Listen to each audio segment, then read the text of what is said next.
अस्सलाम वालेकुम dear viewers, कैसे हैं आप। उम्मीद है कि आप बिल्कुल खैर आफियत से ही होंगे। I am Mohammad Javed Hashmi. This is the fourth lecture of the class of educator preparation. दोस्तों, हमने जो फिफ्थ क्लास फिफ्थ ग्रेड का जो मैथ है वो हमने अल्हम्दुलिल्लाह वो हमने ऑलमोस्ट कवर कर लिया था।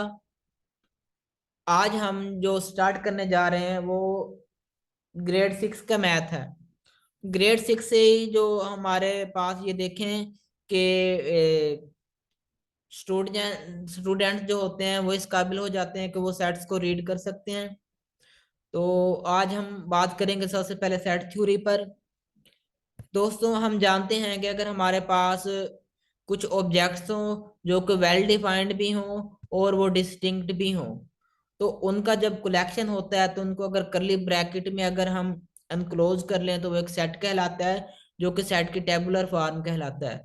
वैसे तो हम सेट को डिस्क्रिप्टिव फॉर्म में भी लिख सकते हैं, जैसे कि the set of hockey player of your school, the set of days of a week.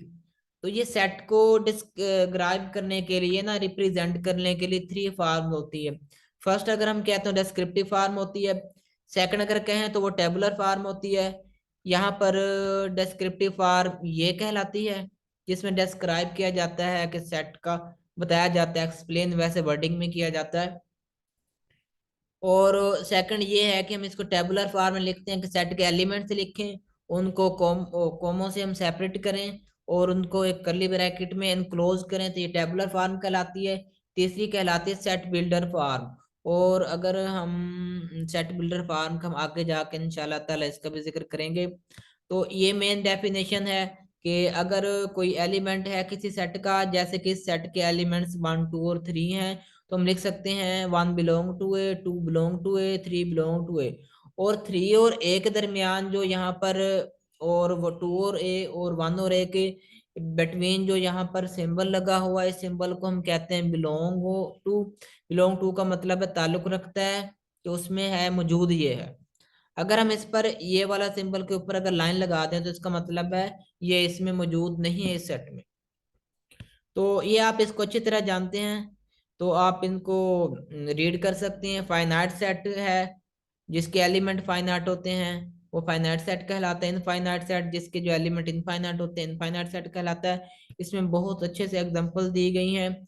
अब सिंगलटन सेट की बात हो रही है। ऐसा सेट जिसमें सिर्फ एक एलिमेंट हो वो सिंगलटन सेट कहलाता है।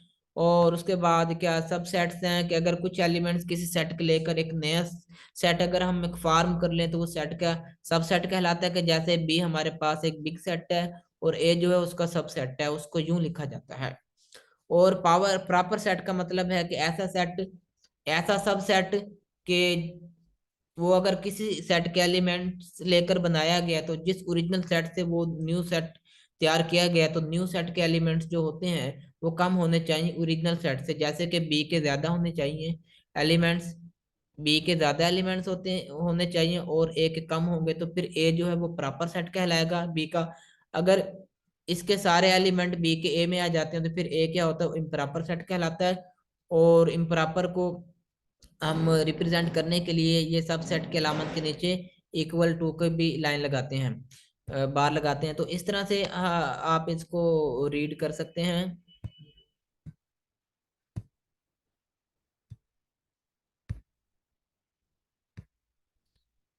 और आगे आ जाती है एक्सरसाइज, तो ये एक्सरसाइज आप लोगों ने खुद करनी है।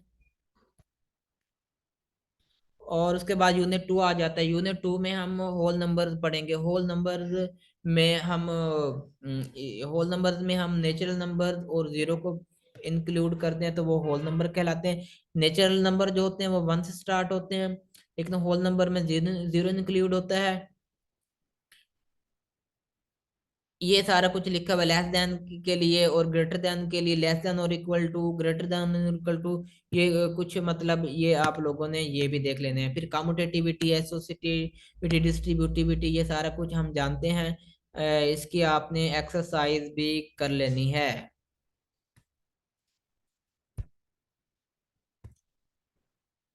बहुत अच्छे से इस बुक में एक्सप्लेन किया गया है बच्चों। फिर आ जाता है यूनिट यूनिट नंबर 3 में फैक्टर्स की बात होगी। अब वो फैक्टर, फैक्टर क्या होता है? फैक्टर वो होता है कि जो किसी नंबर को डिवाइड कर सकता है। जैसे कि फॉर एग्जांपल मैं यहाँ पर आपको बताता हूँ, जैसे कि अगर हमारे पास 6 है। अब 6 को जो जो नंबर डिवाइड कर सकते हैं उसके फैक्टर्स कहलाते हैं। अब 6 को 2 भी डिवाइड कर सकता है, और 6 को 3 भी डिवाइड कर सकता है। मतलब जो पूरा पूरा डिवाइड करे, जो आंसर है वो डेसिमल में ना आए। ये 3 और 2 जो होंगे वो फिर 6 के क्या कहलाएंगे? ये 6 के कहलाएंगे फैक्टर। तो इनको फैक्टर कहते हैं। फिर मल्टीपल की बात हो रही है। मल्टीपल क्या होता है?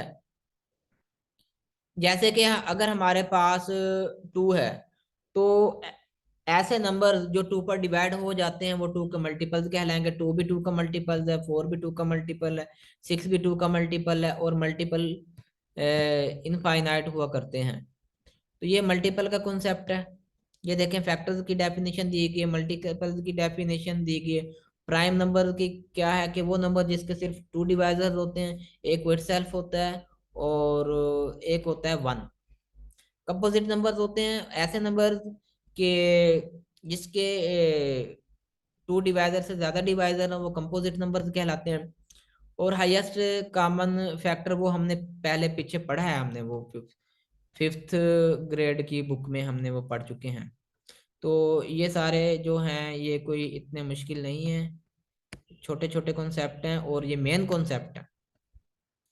और उसके बाद इंटीजर्स की बात, और इंटीजर्स को हम अच्छी तरह से जानते हैं, और हम सेट्स को भी जानते हैं, होल नंबर, नेचुरल नंबर, और हम नंबर लाइन को भी जानते हैं। Absolute of numerical value of N integer, absolute को हम जानते हैं कि उसका क्या होता है कि मोड लिया जाता है, और मोड की वैल्यू हमेशा चाहे नेगेटिव हो फिर भी वो पॉजिटिव ही आती है। और उसके बाद असेंडिंग ऑर्डर, डिसेंडिंग ऑर्डर के हम इनको तरतीब में लिख सकते हैं नंबर्स को। उसके बाद ये एक्सरसाइज करनी है।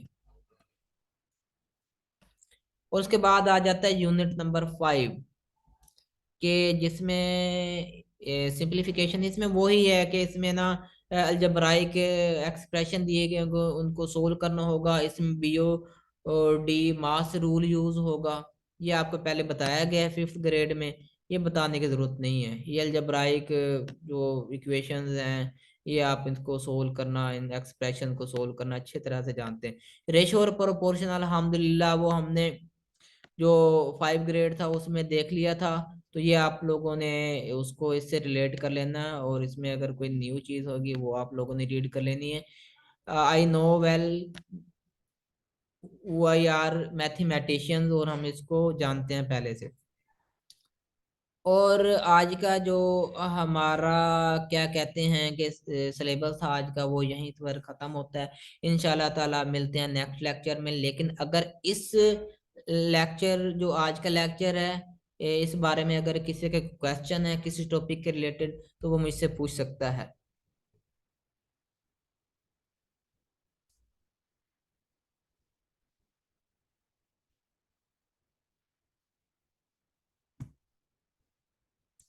वेल, चलो ठीक है, ओके बच्चों, हम मिलते हैं नेक्स्ट मीटिंग में। तब तक के लिए आप टेस्ट के अच्छे से प्रिपरेशन करें। इस वीकेंड का जो टेस्ट है इंशाल्लाह ताला कल कंडक्ट किया जाएगा, वो ग्रेड 5 की मैथ से होगा। मुझे दुआ में याद रखना, सबको दुआ में याद कर रखना। अल्लाह ताला सबको कामयाब करे, सबके लिए दुआ करना। इंशाल्लाह ताला मिलते हैं नेक्स्ट लेक्चर में। तब तक के लिए अल्लाह हाफिज।